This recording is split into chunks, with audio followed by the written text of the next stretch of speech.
Planning a wedding? Afraid it's going to be a disaster? Relax, don't worry, I'm here to help.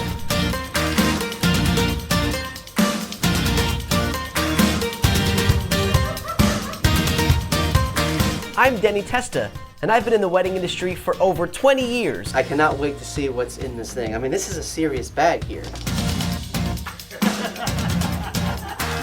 Tag along with me as I uncover key secrets and tips from top wedding professionals around the world.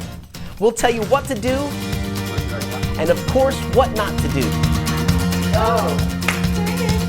This is probably the first time on TV it's being shown like this. Watch this before you get hitched.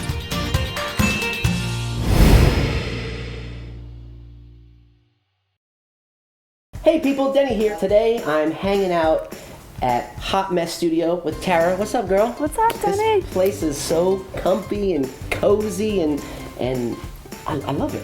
Thank you. How'd you come up with the name Hot Mess?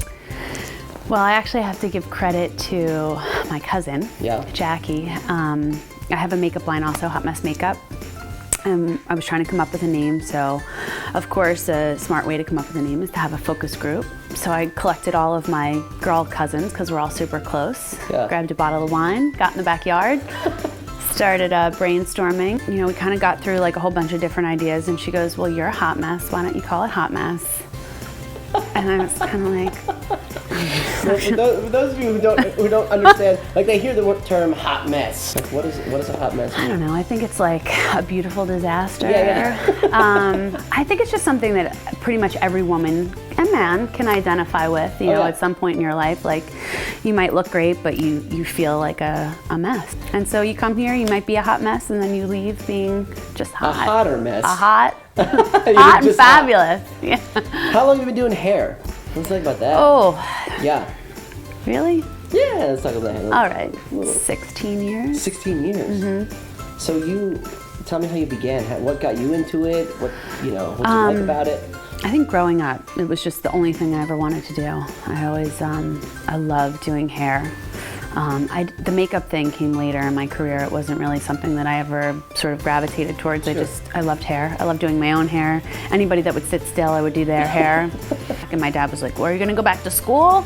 And I was like, "Well, I was thinking I would go to beauty school." And he was like, "No, absolutely not. You're going to college." And I said, "Well, I think it would be a really great way for me to pay my way through college." And he was like, all right, you can go to beauty school. So I went to beauty school. How old were you when And you went to beauty school?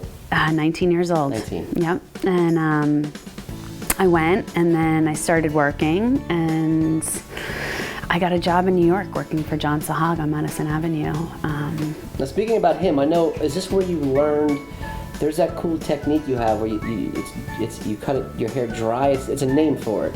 It's the dry haircut. The dry haircut. Yeah. It's just called the That's dry it. It's a dry haircut. Dry haircut. Yeah. And Sahag was really sort of like the creator of this. Right. I mean, it was an older technique, but he really resurrected it and made it an art form, and sort of took me under his wing. And after a few months, I was his stage partner, the director of education, this guy Albie, and I was traveling all over the country teaching this dry hair cutting technique, which sort of catapulted my career into, What it is now. what it is now. I think that's cool. You keep saying, and I love the artists. Like, it's not just cutting hair. Like, all the things that we talk about, and I talk to the professionals, it's an art form in some way. It Sometimes is. people don't understand that. It's not, again, I'm just taking a couple of scissors or some hair dye. There's an art to doing what you do. Well, I think like as you grow in your career and as, time goes by and you really start to, for me, like I think people get into it and they're like, it's a cool job, it's a cool profession to be in. And it definitely is. And there's definitely like a fun party element to it. Yeah, but, sure. it's like as time went on, I started to realize like this is a gift and a craft and an artistry. And so hair is my medium, and whether I'm doing color and hair painting or, balayage or cutting or updos for weddings, sure. Styling, it's the medium that I create in, and I consider myself an artist. It's awesome. Well, you just touched on updos, which I know a lot of you out there are like, I want my hair as an updo. Some people like them. Some people say, I see the same things all the time. Now, as an artist, are you able to throw ideas to, let's say a bride comes in, she has pictures, she has photos. How do you feel about that? She has her Pinterest board? She has her Pinterest board, yes.